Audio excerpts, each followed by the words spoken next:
¿Qué tal? Bienvenidos al episodio 4 de su podcast sobre salud mental. Hoy nos acompaña el doctor Edgar Saldaña. Doctor, ¿qué tal? ¿Cómo estás? Sí, muy bien, Iván. Bienvenidos aquí a su consultorio. Pues contento de recibirlos y participar en este proyecto que tiene tan importante. Muchas gracias por recibirnos. Vamos a comenzar platicando un poco sobre tu formación. Si nos puedes dar una breve introducción para que las personas te conozcan. Ujú. Ok, pues mira, ya soy psiquiatra y soy psicoterapeuta y para ser psiquiatra uno se tiene que formar como médico. Entonces soy médico y me formé como médico en la Facultad Ignacio Chávez de Morelia, allá en Ya. Michoacán. Allí estuve, fueron 7 años. Después de eso hice mi internado de las prácticas de profesionales ya de medicina aquí en este hospital, en el Hospital Aranda de la Parra. Aquí Ok. fui interno, aquí fue que conocí todo este mundo, ¿no? de la medicina privada. Estuve un año, por lo mismo me quedé aquí en Guanajuato, hice mi servicio en San Francisco del Rincón, en San Pancho, un poblado, ¿no? Que le llaman la Gorda Torada, Ya. Nuevo Jesús del Monte, y allí es donde adquirí mucha experiencia con el trato, ¿no? Ya directo ahora Con sí, yo siendo el pacientes. responsable con toda una comunidad, pero es parte de la formación. Ya después de eso hice mi especialidad en psiquiatría Ya. en la Universidad Autónoma de Nuevo León, allá en Monterrey, en el Hospital Universitario Gonzalitos. Entonces, ya a final de cuentas, para formarme como psiquiatra en total le tomamos que son 11 años, sí, para poder ser psiquiatra. Y es importante saber esto, eh, pues que a diferencia, ¿no? de otras especialidades en salud mental o de otras disciplinas, sí, la psiquiatría requiere al menos de 11 años Dedicación, sí.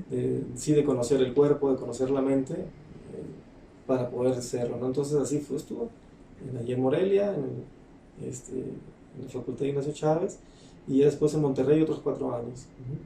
Me platicabas también, antes de comenzar, que tenías un complemento en Ujú. Ujú. psicoterapia, que es algo que muchas veces eh, no sé si no se toma en cuenta, pero que es un plus muy grande también para tus pacientes. Sí, mira, definitivamente. Yo tuve la oportunidad de formarme como psiquiatra en el Hospital Universitario en Monterrey. Ya. En el Hospital Universitario, además de estar la especialidad de psiquiatría, allí mismo a lo largo de los 4 años nos vamos formando como psicoterapeutas, psicoterapeutas individuales. Se estudia una psiquiatría psicodinámica. La mayor parte de los centros formadores de psiquiatras en el país son de un corte biológico, psiquiatría biológica. Ok. En Monterrey se da una psiquiatría psicodinámica. Eh, Ya. Eso tiene, o sea, le dedica muy buen tiempo a la formación en el aspecto intrapsíquico del paciente, relacional, y a lo largo de los 4 años estudiamos psicoterapia. De hecho nos formamos junto con psicoterapeutas, o sea, Ok. psicólogos que se especializan en psicoterapia. Ok. Entonces nosotros salimos también como psicoterapeutas individuales, este, pero además de eso también tenemos formación en terapia grupal, en terapia familiar, en terapia de pareja, incluso un año más, ¿no? Que los especialistas en psicología. Ok. Desde allí tengo ya la formación como psicoterapeuta, pero además de eso tengo una buena influencia porque bueno, me encontré y los maestros me recomendaban allí que continuara por ese lado, porque tenía cierta facilidad, se podría decir, o cierto interés en estudiar los fenómenos de relación, y me sugirieron que siguiera estudiando algo relacionado con terapia de familia. Lo que estudié fue terapia breve estratégica, y sí Ya. soy máster en terapia breve estratégica. Es una formación directa del doctor Giorgio Nardone, de la escuela, se llama el Centro de Terapia Estratégica de Arezzo, Italia, Ok. y vienen los maestros de Italia a Ciudad de México, y los colaboradores directos, ¿no? Del formador de este tipo de psicoterapia. Entonces soy máster en terapia breve estratégica, además de psicoterapeuta, Ujú. además de psiquiatra, ¿no? Que eso fue lo que Un buen combo lo ahí. hice ya en Monterrey. Ujú. Eh, ¿Nos puedes platicar un poco más sobre la terapia breve? Ujú. Ok, mira, la terapia breve estratégica es un modelo que surge de los estudios de la comunicación humana. Ya. Esto se formó, aunque la comunicación la hemos tenido durante pues, toda la historia, sin embargo ya a un nivel científico la comunicación se empezó a estudiar, pues, allá en tiempos de Gregory Bateson. De hecho él empezó, un antropólogo, Ya. en Estados Unidos. Se da mucho énfasis, se invierte mucho en estudiar los fenómenos de relación con la patología mental, y Ok. de allí surge el MRI. Es un, o le llaman la escuela de Palo Alto. De allí hubo una serie de, bueno, hubo antropólogos, psicólogos, sociólogos, terapeutas, psiquiatras que estudiaron, o sea, la comunicación, y surge la terapia sistémica. La terapia sistémica aborda los problemas de la conducta desde un punto de vista relacional, además de tomar en cuenta el punto de vista bioquímico, claro. Ya. De esa manera se pudieron desarrollar modelos de tratamiento en donde, o sea, enfocados en los estilos de comunicación, en la modificación de las formas de interacción entre la familia o la persona y la gente que lo rodea, Ya. se podían resolver muchos problemas. Ahí inició la terapia familiar sistémica, pero también se desarrolló la terapia breve estratégica, que era una forma de tratar patología ya individual, como ataques de pánico, fobias, trastorno obsesivo compulsivo, trastornos de la alimentación, a través de intervenciones psicoterapéuticas, que son algunas técnicas, son algunos ejercicios de comportamiento, son algunas modificaciones en la forma de comunicarse con los demás, que puede resolver problemas. Entonces, desde ahí es que se descubre, por ejemplo, que los ataques de pánico, que es un problema muy, muy serio, las crisis de Sí, angustia, muy común también. que es una tormenta bioquímica horrible, y que sí, con la medicación disminuyen los síntomas. Sin embargo, en sí la patología se puede resolver en muy pocas semanas, en promedio de 7 sesiones, Ok. un trastorno muy invalidante, como los ataques de Sí. pánico. Es un ejemplo, ¿no?, de lo que trata la terapia breve estratégica, que es sin necesidad de medicación, poder modificar los patrones, tanto de percepción como de reacción de una persona, y eso modifica los síntomas. Entonces, eso si lo agregamos al conocimiento que tenemos de la bioquímica cerebral, ¿sí?, de la genética, de las técnicas o de los tratamientos psiquiátricos, nos da todavía mucho mejor, mucho más eficacia, Claro. sí, y eficiencia, porque eso es en pocas sesiones y con menos recursos para tratar trastornos muy graves. Entonces la terapia breve estratégica es un tipo de tratamiento breve, donde se utilizan ejercicios, se utilizan conductas que se dan a la medida a un paciente para modificar la relación que tiene con sus propios síntomas, con la gente que lo rodea y con la percepción del mundo. Entonces es algo así, ¿no? Pero es un modelo de psicoterapia. Hay más de 500 modelos de psicoterapia, Sí, muchísimo. pero este es de los que más evidencia científica más tiene, ¿no? Entonces es muy confiable. ¿Y qué tan común es que lo uses dentro de tu consulta? Mm, Siempre, o sea, es lo más Es común. parte de... Sí, mira, como psiquiatras, no solamente decimos que una persona tiene una enfermedad porque tiene una alteración genética o tiene un problema bioquímico, sino sabemos que esos problemas bioquímicos o esas alteraciones o cambios genéticos influyen en la manera de la persona de relacionarse, de resolver problemas. Entonces, la psiquiatría siempre toma en cuenta el contexto. O sea, para hacer un diagnóstico no se ve nada más a la persona, sino Sí. se observa a la persona, sus síntomas y cómo estos se presentan según el ambiente donde se encuentra, según el tipo de actividad que tiene. Entonces, el psiquiatra siempre evalúa el contexto. La terapia breve nos ayuda, además de conocer desde otro ángulo la conducta humana, también nos permite tener técnicas para modificar la manera como el paciente observa, conceptualiza su problema, Claro. y cómo con este problema se relaciona con la pareja, con los hijos, con los papás, con los compañeros. Y entonces se utiliza siempre, o sea, siempre se utiliza la terapia breve estratégica. Es, es una parte también teórica, es algo que te ayuda a evaluar, es un complemento, ¿sí? Es como Ok. un ginecólogo tal vez, ¿no?, que se forma como ginecólogo, tiene muchos conocimientos, pero prácticamente sin ultrasonido. Ok. Sin un ultrasonido en su consultorio se Sin queda la muy corto. herramienta. O sea, estamos en un tiempo en donde si ya existe el ultrasonido, o un cardiólogo que ya que existe un aparato que es el electrocardiograma o otros equipos que ya son prácticamente son como un instrumento, como el estetoscopio, sí, como algo que utilizas todo el tiempo, como un otoscopio, son herramientas que siempre utilizas en cada consulta. La terapia estratégica es una herramienta que ya que la conoces, ya que la dominas y que te ayuda a tener otro punto de vista, es algo que utilizo siempre. Ok. ¿Sí? Y vamos un poco al panorama más amplio, ¿no? En cuanto a la psiquiatría. ¿Cómo ves la psiquiatría en México? Para ti, ¿en qué punto estamos donde la población se acerca al doctor o de verdad considera ir a veces con un psiquiatra antes que pensar que es otro el padecimiento? ¿Tú cómo ves esa situación? Mira, es un problema, diría que es un problema, no más que situación, porque la situación de la psiquiatría, desde mi punto de vista, es, y siendo sinceros, es que tenemos, bueno, existe una percepción de la psiquiatría en general mala, ¿sí?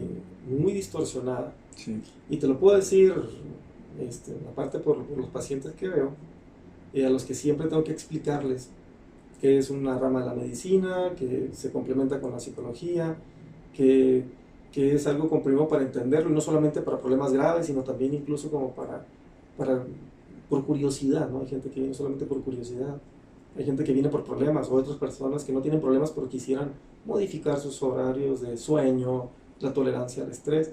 Uno les tiene que explicar eso precisamente por la percepción de la psiquiatría. Sí. Una vez sabiendo que aquí la idea es darles mi punto de vista, que conocemos desde muchos ángulos el por qué uno piensa como piensa, por qué uno siente como siente, y tenemos también muchas herramientas para modificarlo, o sea, porque tengan un problema o porque quieren, no sé, mejorar algo. Se les dice porque muchas personas vienen con miedo a consulta con el psiquiatra. Piensan que ya con el hecho de venir ya no tuvieron otra opción. Exacto. Ya dicen, esto es algo muy grave, en donde ni modo, medíqueme, ya casi vienen derrotados y ya hagan a mí casi lo que quieran, ¿no? Los medicamentos que tenga que hacer, pero yo ya no puedo con esto, ya no pude solo. Y más o menos como se viene con esa idea ya a la hora de decirles que no, la medicación solamente es una herramienta de las que tenemos, de muchas herramientas. Claro. La estimulación transcranial, tanto magnética como eléctrica, son ejemplos. Las técnicas psicoterapéuticas son ejemplos de ejercicios que modifican funciones del cerebro y quita síntomas. Claro. O sea, el psiquiatra tiene muchas herramientas y mientras uno más estudie algún otro modelo, también más herramientas se pueden tener. Es importante decirle esto a los pacientes porque muchos vienen derrotados, piensan que forzosamente los vamos a medicar y con esa medicación van a salir sedados, drogados, como zombies y por toda la vida, ¿no? No es así. Pero ¿por qué está esta percepción? Es a lo que a eso me refiero, de que sí es un problema de la psiquiatría aquí en México. Sí, totalmente. Y aparte que lo veo con mis pacientes, no, afortunadamente tengo la oportunidad de platicar, de convivir con psicólogos de todo el país, y son maestros de universidades, son investigadores, son personas internacionales, y en general me sorprende que tengan una idea de la psiquiatría también todavía muy negativa. Pero entonces ya terminé yo, y eso lo comparto, ¿no? Yo terminé haciendo una reflexión, tanto haciendo esa investigación, porque me gusta hablar, ¿no?, con los demás sobre la percepción. Y resulta que sí, la verdad es que muchas personas han tenido mala experiencia con psiquiatras, ya sea porque en muy poco tiempo los atienden, solamente si ven si está más grave o se ha mejorado un poco, súbele o bájale la medicación. Se ven muy pocos minutos en las instituciones, por ejemplo, y las citas son cada 6 meses, cada 8 meses.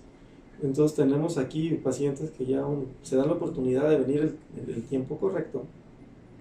Personas que a lo mejor tienen 10 años tratados, o sea, con un problema psiquiátrico. Ajá. Pero si sacas cuentas, han platicado con su psiquiatra alrededor de 2 horas, sí, en esos 10 años. Sí. Por lo general en las instituciones públicas mencionas, sí, ¿no? Así es, por las citas tan prolongadas, por claro, el tiempo tan corto, por un expediente en donde ya está un diagnóstico, solamente súbele o bájale, y entonces resulta que muchas veces es un diagnóstico erróneo. Sí. Sí, es un diagnóstico erróneo, por lo mismo el tratamiento pues no iba a resultar. Entonces, hay muchas personas que tienen esa idea, ¿no? Que sí me ayuda a dormir, o que sí estoy más tranquilo, pero estoy sedado y el problema pues no se me quita. Y muy buena parte de los problemas, pues son problemas sociales. La mayor parte de los problemas, al menos de la gente que vivimos aquí en urbes grandes, son problemas de saturación, de estrés, problemas de comunicación, de pareja. Y los medicamentos, claro que no van a resolver el problema con la esposa o el esposo. No van a resolver el problema económico o el estrés, ¿no? Del trabajo. Claro. Y es por eso que sí, el psiquiatra debe ser honesto. Los tratamientos que tenemos son muy buenos para los síntomas, pero hay que tener un buen diagnóstico, y si no tenemos un buen diagnóstico, apoyarnos con psicólogos. Hay muy buenos psicólogos, terapeutas, que pueden ayudarnos a ellos analizarlos, verlos el resto del tiempo, mientras uno les ayuda con los síntomas. En la medicina privada, en la psiquiatría privada, sí hay más tiempo para platicar más tiempo con el paciente, modificar diagnósticos, porque se van modificando a lo largo del tiempo. Sí, sí es algo que nos hemos encontrado mucho dentro de este proyecto, ¿no? Que hay mucho fallo en cuanto al diagnóstico. Muchas veces no es el correcto. ¿Tú cómo recomendarías, primero, que el paciente esté seguro que su tratamiento es el correcto? ¿Qué es lo que le recomendarías? ¿Más tiempo tal vez con su psiquiatra? ¿Por dónde? Aquí va a haber un problema, ¿no? A la hora de decirte yo esto, porque realmente mira, hay muchas patologías en donde desde el punto de vista biológico, ¿sí? De la psiquiatría se dice que no se quitan, que no se quitan. Okay.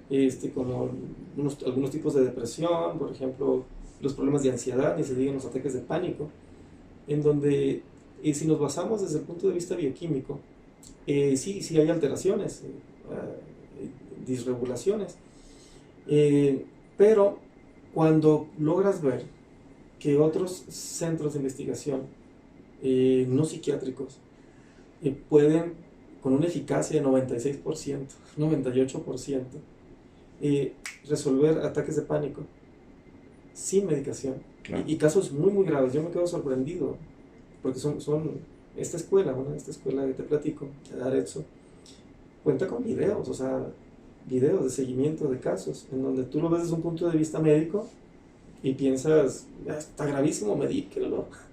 Sí, está muy grave esta persona.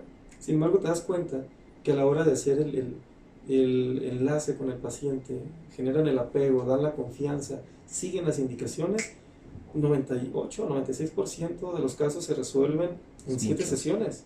¿Sí? Ahora cuando lo replicas en el consultorio, que eso mismo lo ves aquí, y cómo mejoran personas igual, en el mismo porcentaje de ataques de pánico, incluso sin medicación. Pero claro, yo con la ventaja que tengo es que el insomnio, la angustia, la ansiedad excesiva, pues, la medicación es buenísima claro. Para quitar síntomas, no para resolver el problema. Okay. Entonces, ya cuando ves esto, ¿no? Los cambios que hay, te das cuenta que el diagnóstico varía dependiendo de la formación que tengas. Es ahí en donde digo que puede haber el problema, porque hay muchos diagnósticos en psiquiatría que cuando se tratan desde otro ángulo, por otros, a veces hasta solos se llegan a quitar y ya no van a terapia por lo mismo, ¿no? Ese es un problema, ¿no? La manera como se abordan los diagnósticos, la patología mental. Yeah. Esto es algo en donde pues, va a variar el diagnóstico que te dé un psicoterapeuta o un psiquiatra. Entonces, este es otro de los problemas que tenemos en general en salud mental y también en general en las diferentes disciplinas. Por ejemplo, psicoanálisis se pelea mucho con otras terapias más breves, o la misma psiquiatría se pelea con la psicología. Yeah. Son cosas absurdas, sí. Porque realmente el psiquiatra se beneficia mucho de los conocimientos de la investigación de la psicología. El psicoanálisis tiene muchísimo que aportar y ha aportado muchísimo, sin embargo, es para un tipo de casos, no para todos los casos.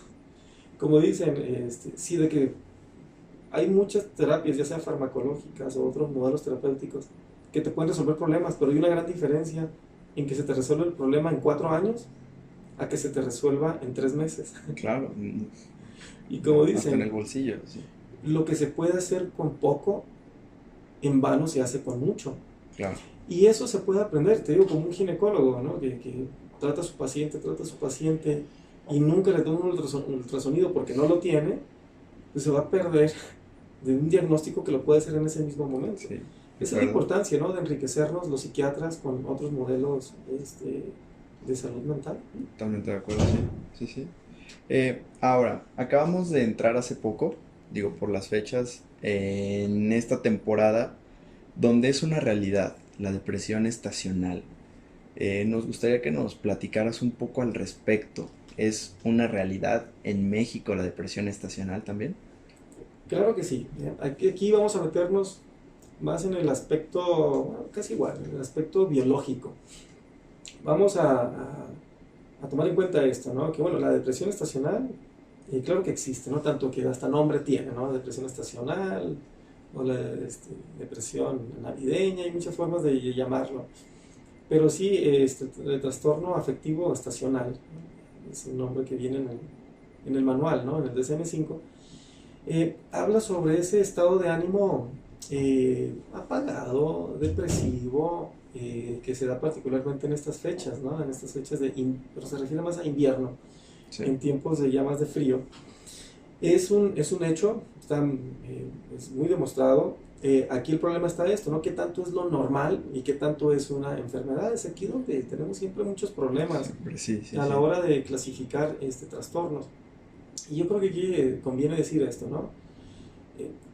Que hay personas que están más tristes porque tal vez en estas fechas, en donde ven que todo el mundo festeja, abraza, agradece a la vida, ¿sí? Por las bendiciones que hayan recibido, somos humanos y no podemos evitar las personas que han tenido pérdidas importantes. Más bien tener muy presentes esas pérdidas. Tal vez al final de este año, tal vez su balance no fue muy bueno y ver que muchos festejan, sí, y ellos no sienten algo que tengan que festejar, más bien eso llegue a hacerlos estar reflexivos, introvertidos, ¿sí? Aislados. Y eso no tiene, o sea, eso yo creo que a todo el mundo tenemos algún vecino, a nosotros mismos nos ha sucedido. Tampoco podemos negar que en tiempo de frío es más difícil levantarte de la cama. También, sí. Seguir haciendo ejercicio, ¿sí? Bañarte, sí. Estar activo. Sí, cuesta más comenzar el día como lo conocemos. Cuesta más, y eso es muy humano, ¿no? Uh-huh. Pero no podemos negar que eso existe. O sea, hay más dificultad, ¿sí? Sí. Y curiosamente hay menos ganas de salir. Igual cuando está muy nublado, ¿qué es lo que uno piensa? Está muy rico el día como para estar en la cama, con un cafecito, ¿sí? Sí. Pero el que esté nublado, el que esté haciendo frío, curiosamente da preferencia al aislamiento, da preferencia al estar en calientito, ¿no? En casa. Si no hay algo muy importante afuera, evitarlo, o sea, dejar de hacerlo. Pues, llego más tarde al trabajo, falto más a clases, sí. Cosas así. Ahora, yo creo que así no podemos negar que en este tiempo es más común tener la pila más baja, estar más desanimado, ¿sí? Ahora, pero ¿cuál es la línea que divide entre una patología y entre lo normal? Uh-huh. Y precisamente aquí esa línea, cada quien la pone. O sea, nosotros los psiquiatras, los profesionales de la salud mental, de lo que nos encargamos es de asesorar a la gente. Si a lo mejor para ti es normal andar más triste, llorando, recordando a personas que ya no están contigo, o pensarla, más que agradecer este año, más bien molestarte, ¿sí? por cómo te fue, andar más grinch. Si para ti eso es normal, tú no vas a pedir ayuda, o sea, no es ningún problema. Claro. Si eso a ti ya te conocen y la gente te quiere así como eres, no generas ningún problema. Sí. O sea, esas personas ni van a terapia ni lo necesitan. Entonces, ¿qué es lo que sí ya es el trastorno? Trastorno se refiere a cualquier emoción normal, como tristeza, andar de Grinch, o sea, irritabilidad, pesimismo, que todo el mundo tenemos, pero cuando este sentimiento, este pensamiento se vuelve excesivo, se vuelve inadecuado, es injustificado, a cualquiera le genera malestar. Claro.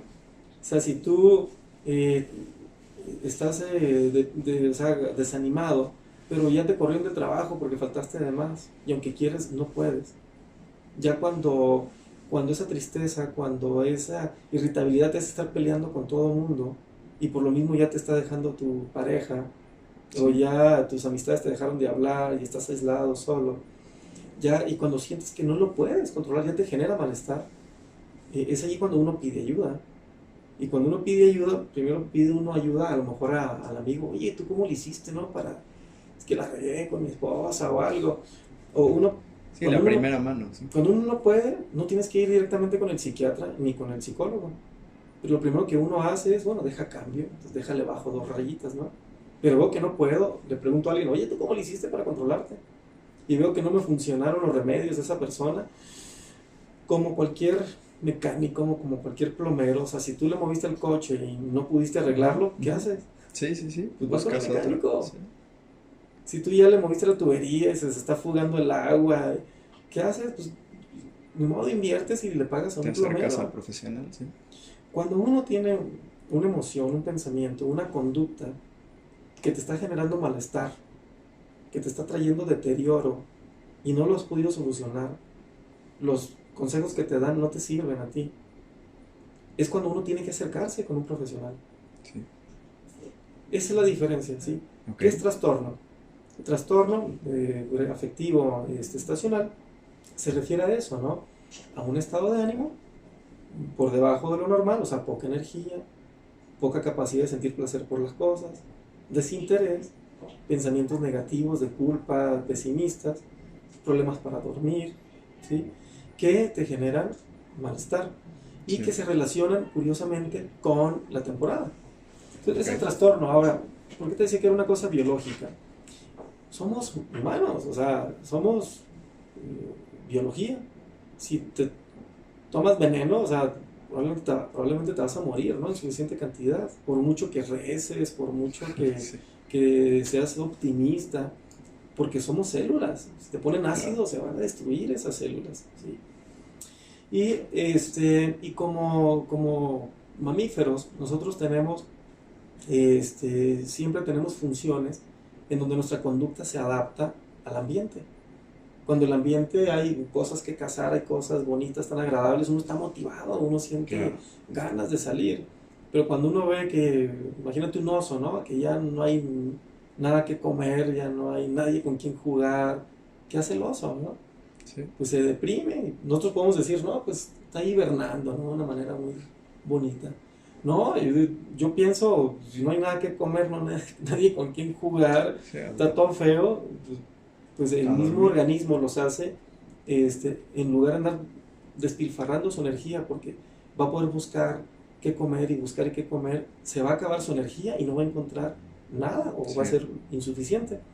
Entonces el mismo organismo tiene esa capacidad de adaptarse al clima, hace que más bien se desmotivan, les da mucha flojera, no gastan energía, y curiosamente hasta que ya tienen mucha hambre, ya pasó el tiempo y ahora sí hay conejitos que comer y cosas así. Una cuestión hasta primitiva podemos hablar, ¿no? Es biología. Okay. Sí, es biología. Por ejemplo, si tú vas caminando en oscuro, un callejón, se escuchan pasos, sí, y gritos de que agárrenlo, agárrenlo. Y ves que van hacia ti, ¿no? Claro que se va a acelerar el corazón, se va a agitar la respiración, los músculos se van a poner tensos, y en tu mente lo único que va a existir no va a ser en darles el abrazo en Año Nuevo, ¿no? Probablemente va a ser huir. Y resulta que no, se van de largo, iban hacia otra cosa. Pasa eso, ¿no? Que el organismo está hecho para adaptarse al clima. Si es un clima amenazante, da miedo. Si es un clima relajado, uno siente paz, tranquilidad. Sí. Si es un ambiente erótico, la persona está interesada, ¿no? En la sexualidad. Y es común, o sea, y sabemos que en este tiempo, en frío, se modifican por la misma disminución de la luz algunas hormonas como la melatonina. ¿Sí? También la serotonina tiende a disminuir. ¿Sí? Y hay cambios también en hormonas bien importantes como la prolactina. Yeah. Y estos son hormonas, son sustancias que modifican el estado de ánimo, ¿no? Que si le inyectas a alguien en cualquier época, haces que cambie su estado de ánimo.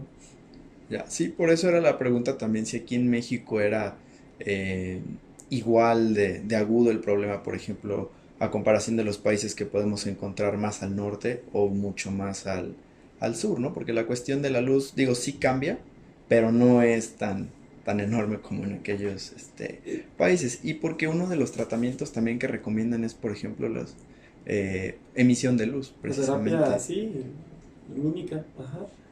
Sí, está bien, es bien conocido, ¿no? Que, por ejemplo, aquí yo nunca he utilizado, ¿no? La terapia lumínica. Es muy común utilizarla en los países nórdicos, en donde la presencia de luz es mucho menor, ¿no? Que aquí. Y aparte yo creo que somos bien conocidos, ¿no? El mexicano, el latino, el Latin lover, ¿no? El latino en todos lados es conocido como alguien alegre, alguien jovial. Y precisamente, ¿no? Ahora vamos a ver la imagen de el europeo, ¿no? Los del norte, Alemania y demás, más serios, ¿sí? Y claro que hay diferencias, ¿no? O sea, sí influye mucho la luz, pero también, claro que influye el clima, ya pues con nieve. Claro que no van a andar despilfarrando agudizamos más todo lo que acabamos de mencionar. Y por ejemplo aquí, ¿cuál es el tratamiento? Por ejemplo, para una persona con un cuadro de depresión estacional, o no sé si agudizado por todo esto que mencionábamos, ¿cuál sería el tratamiento idóneo? ¿Llega a utilizar, por ejemplo, medicamento? Ok, pues vamos a hablar de esto, ¿no? Como un buen diagnóstico a lo que me refería. Y un buen diagnóstico no solamente se hace a través de los síntomas. Si la persona se siente triste la mayor parte del tiempo, la persona no disfruta de cosas que antes disfrutaba, que tiene poca energía, sus pensamientos son más tendentes hacia lo negativo, lo pesimista. Si la persona ya tiene problemas con el apetito, no está durmiendo bien, está más tenso de lo habitual, tiene pensamientos negativos como ya de muerte, uno piensa más sobre la muerte, son síntomas. Pero ya cuando los síntomas se juntan, por ejemplo, que son al menos 4, 5 síntomas de estos y que te generan malestar, hacemos el diagnóstico. ¿Sabes qué? Esta persona sí tiene un síndrome depresivo. O sea, ya síndrome es un conjunto de signos y síntomas que caracteriza, ¿no? A un estado, en este caso un estado depresivo. Lo más importante para qué decidir qué darle, si medicación, terapia lumínica o estimulación transcraneal o psicoterapia o alguna otra cosa, ¿de qué depende? Primero del diagnóstico.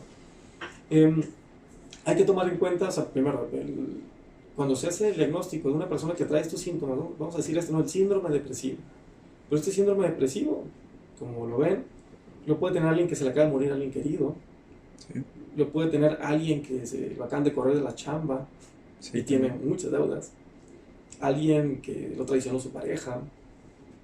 O sea, este síndrome depresivo es algo que igual nos puede dejar todos flacos por no comer, todos ojerosos, aislados, a lo mejor hasta con intentos de suicidio si no se trata. Y no ser precisamente un origen anormal, patológico. Puede ser que la persona tuvo una pérdida, una traición, ¿sí? Un despido. Puede ser que la persona le estén engañando, o sea, que tenga muchas personas que creen que por alguna cosa física tienen cáncer o algo también, piensan que ya se acabó el mundo y no, y es un falso diagnóstico. Sí, muchas veces eso, y la persona siente que ya se acabó su vida y tiende, ¿no?, a deprimirse. Entonces lo más importante es, una vez que tenemos el síndrome depresivo, es el síntoma, pero eso no es el diagnóstico. Ahora lo que les decía que se hace es ver el contexto, si está justificado o si se relaciona con algo, y de esa manera podemos, y ver los antecedentes de esa persona, si antes le había sucedido, si en la familia es común que suceda esto mismo, y de esa manera hacemos la historia clínica Y ya con la historia clínica es aquí donde se hace ya el diagnóstico. Por eso un buen diagnóstico lo hace un experto, Claro. no lo hace Google, Sí, sí, sí. no lo hace la vecina, no lo hace un libro. Una persona dirá, no, es que chiste, pues los médicos nomás leen ese libro y ahí viene todo. No, no, el juicio clínico es la experiencia. Al ver montones de casos míos, de mis compañeros, de mis maestros, de los libros, de la historia, de los grandes psiquiatras, de terapeutas, ¿sí? Y a lo largo del tiempo. Y eso nos permite distinguir, porque a lo mejor alguien lo podrá correr del trabajo, o alguien lo pudo haber traicionado a la pareja, pero eso no es el origen. Entonces, conocer al paciente, saber, o sea, su vida, sus circunstancias y sus síntomas tienen algún problema, tienen algún origen. Entonces, ¿qué es lo que hay que hacer? Modificar el origen, ¿no? Sí. En la medida de lo posible. Muchas veces no se puede, pero uno puede, o sea, adaptarse, ¿no? Ahora las nuevas circunstancias a su realidad. Entonces, ¿de qué depende el tratamiento? El tratamiento depende de cuál es el diagnóstico, cuál es el origen. Vamos a suponer entonces que la persona está bien y el origen es un problema biológico, la depresión estacional. Ok, si es así, si es estacional, y estamos por ejemplo aquí en México, que pues aquí, aunque haga más frío y demás, no estamos en las mismas condiciones que los países nórdicos. No, aquí lo mejor es, primero, si la persona tiene suficiente energía, tiene interés en mejorar, ya tiene las de ganar, ¿no? Sí. Lo primero que se hace es ocupar a la persona, terapia ocupacional. Okay. Evitar que se aísle, porque cuando una persona depresiva se aísla, pues se queda sola con sus pensamientos, puros pensamientos negativos, se intoxica. Lo primero que hay que hacer es, ahí están desde los mismos psiquiatras, ¿no? Los psiquiatras no medican a la primera, sino siguen evaluando, les dan indicaciones de haga ejercicio, o sea, duermas, higiene del sueño, no ni siquiera dar medicación al principio. Si ven que se beneficia con un medicamento o algo para favorecer el sueño, se lo dan. Pero si no, siempre las indicaciones son a ejercicio, ocúpese. Normalmente es comprensible que esté un poco con el ánimo bajo. Entonces usted manténgase haciendo las cosas como lo haría normalmente, pero sin esperar andar al 100, ¿sí? Porque muchas veces las personas queriendo andar al 100 se desesperan y se sienten peor. Sí, por exigirse, o la misma familia que los quiere animar. La expectativa, sí. Ándale, sal, y el día está muy bonito y que te queremos mucho, pero la persona, si en ese momento no anda al 100, se exige y se siente más incómodo con las personas que están contentas, más se aísla. Entonces lo correcto es no esperar a estar muy bien, dejar pasar un tiempo, y si eso va mejorando al estar ocupado, al hacer ejercicio, al socializar, excelente. Los diferentes modelos de psicoterapia tienen muchas técnicas para hacer esto. El psiquiatra lo dice así abiertamente, no, pues haga ejercicio porque estos son factores de riesgo. Si el paciente pone su parte y funciona, adelante. Si no, y continúa empeorando, entonces ya cada modelo de terapia dará su recomendación. Algunos empiezan a explorar el pasado, darle más confianza en sus recursos. El psiquiatra sabe que si mejora el sueño, te da un antidepresivo que te relaja, que te da mayor capacidad de disfrutar de las cosas, y tú ya con más gusto, con tranquilidad te ocupas, sí, y recuperas tus actividades normales, ok, ya en unos meses te quito el tratamiento y ya, ¿no? Sin mayor psicoterapia ni nada, y la persona recupera su vida normal. O le damos tiempo a que pase la estación fría, ¿no? Los diferentes terapeutas, hay muchas opciones. En terapia breve estratégica, por ejemplo, es algo que se recomienda, son técnicas, primero para que el paciente entienda que esto es algo común, algo que suele suceder, que hay maneras que como uno podría empeorar la situación, como aislarse. Si uno se aísla o si uno se queja además, lo puede hacer. Entonces hay técnicas para que la persona haga, por ejemplo, lo contrario. En lugar de aislarse, hacer cosas muy sencillitas, pero sin mayor expectativa. Y eso normalmente sabemos que el cuerpo en automático recupera su estado de ánimo. Hay otras técnicas más hipnóticas, hay otras técnicas en donde uno llora, uno saca lo que piensa. Hay muchas formas, hay muchas maneras, pero cada técnica se enfoca según si el paciente tuvo algún hecho, algún evento o nada, solamente la cuestión biológica. Un tratamiento que estamos utilizando mucho, yo utilizo, es la estimulación transcraneal por corriente directa, Ok. que son tratamientos no farmacológicos, Ok. que modifica la actividad eléctrica del cerebro, de tal manera que ahora que ya tenemos el conocimiento de cómo funciona el cerebro en vivo, Ujú. con la neuroimagen Sí. funcional, ahora hemos visto cómo funciona un cerebro deprimido, uno contento, uno enojado, Ujú. ¿sí? Y se ha visto, ¿no?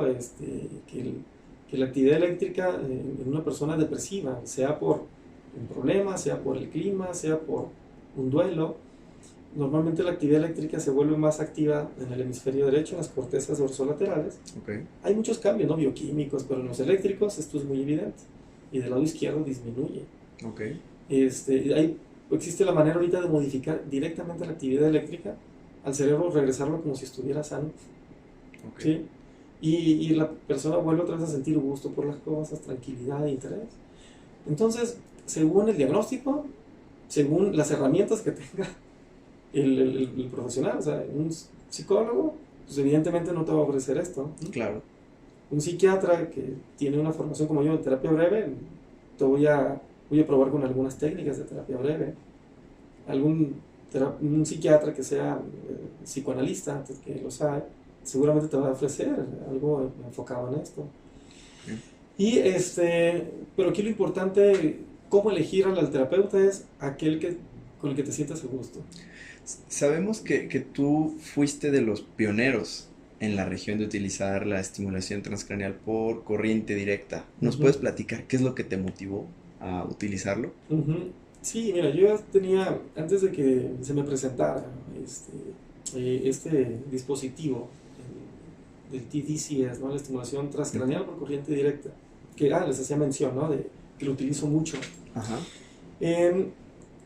Antes de esto, pues como psiquiatras nosotros estudiamos, o sea, ya conocemos los cambios eléctricos, los cambios bioquímicos, los cambios comportamentales, los cambios familiares. Sí. Y dentro de esto estaba ya era una opción, de hecho ya es una opción muy, muy, muy, muy clara, con mucha evidencia, la estimulación magnética transcraneal. También, sí. Sin embargo, ya habíamos visto la posibilidad de traer un equipo aquí a la ciudad, pues muy caros, o sea, aparte que es muy caro el equipo,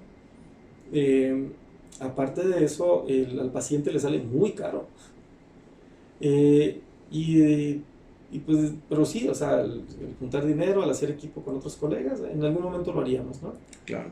Y fue cuando apareció la estimulación transcraneal por corriente directa, Ok. que es una tecnología muy simple, que lo utilizan hasta gamers, ¿no? Para videojuegos y mejorar la concentración. Okay. Es una tecnología que se conoce desde los años 30 por allá, creo los 60, un poco más, pero al no tener la neuroimagen no se había utilizado correctamente. Claro.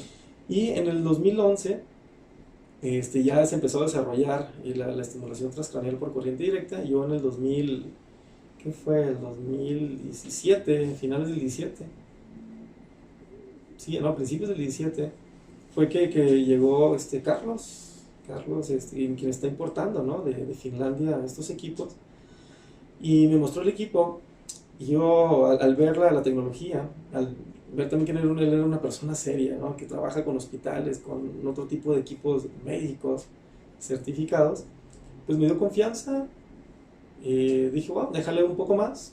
Leí acerca de la tecnología, acerca del dispositivo, y al final de cuentas el mecanismo de acción es el resultado es el mismo, sí, que la estimulación magnética transcraneal.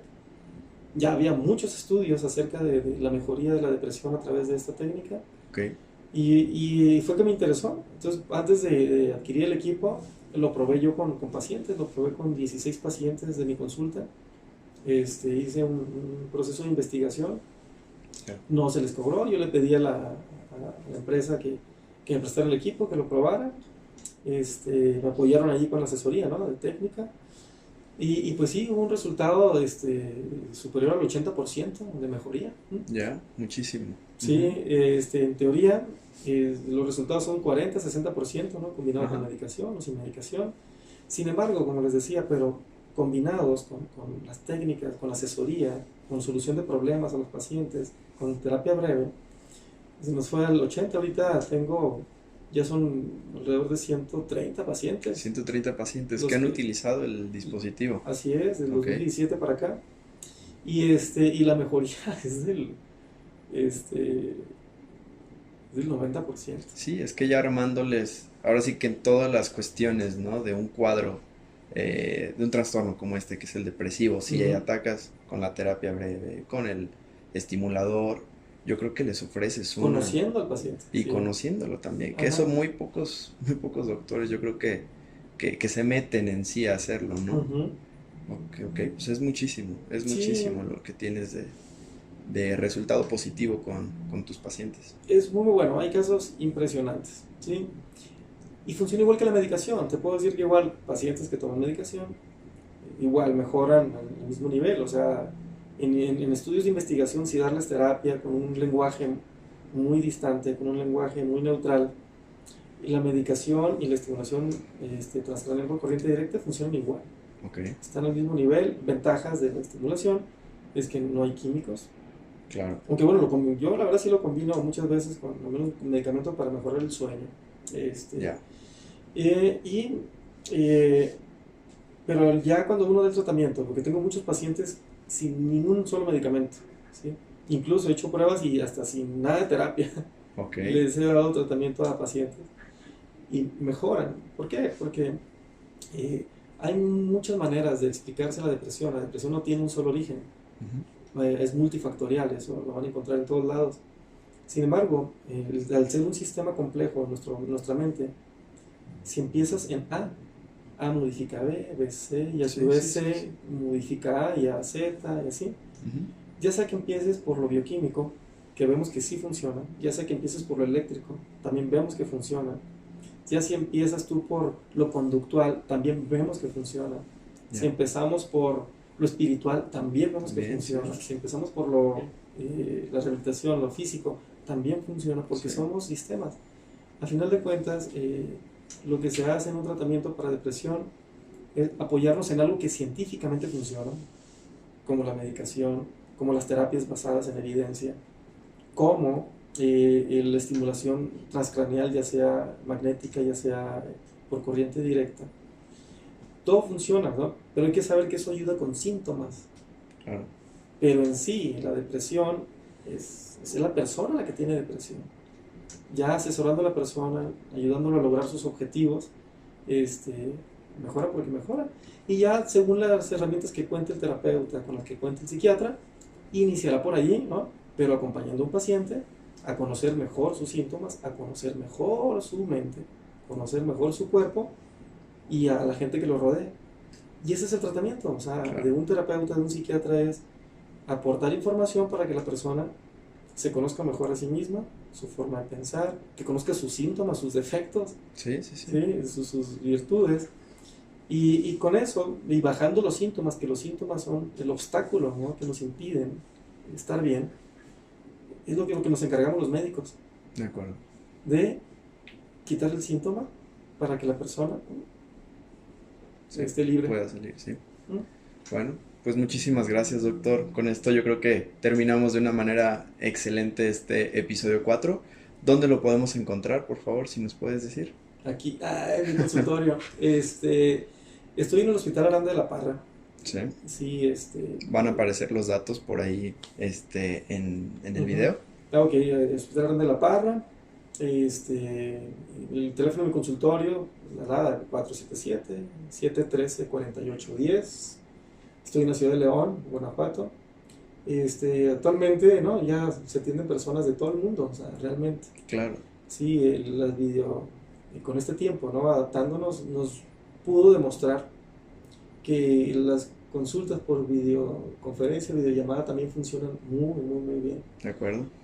Claro, con sus limitaciones, sin embargo, el humano es muy creativo y logra adaptarse, ¿no?, a las circunstancias. Nos hemos adaptado, sí. Entonces estoy aquí en la ciudad de León, Guanajuato, Hospital Aranda de la Parra. Igual me aparecen allí redes. La verdad es que sí es muchas veces lo que me consume el estar con el paciente en vivo.